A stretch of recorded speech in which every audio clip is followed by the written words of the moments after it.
டேய் என்னடா empty lunch box எடுத்துட்டு வந்திருக்க? உங்க வீட்ல சாப்பாடு இல்லையா? இல்ல, நான் அப்புறமே சாப்பிடுறேன். பொய் சொல்லாத. நான் தான் எம்டி லஞ்ச் பாக்ஸ் பார்த்தனே. என்னோட லஞ்ச் பாத்தியா? இதெல்லாம் நீ பார்த்திருக்கவே மாட்ட.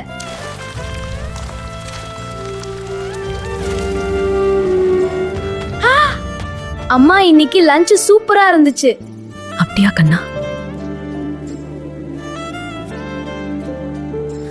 நீங்க சாப்பிடலன்னு தெரியும், அதனால நான் கூட சாப்பிடல.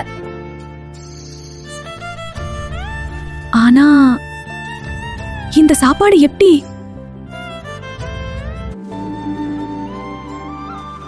இந்த மனிதாபிமானம் இருக்கிறதுனால தான் நாட்டில் இன்னும் மழை பெய்யுதுங்க.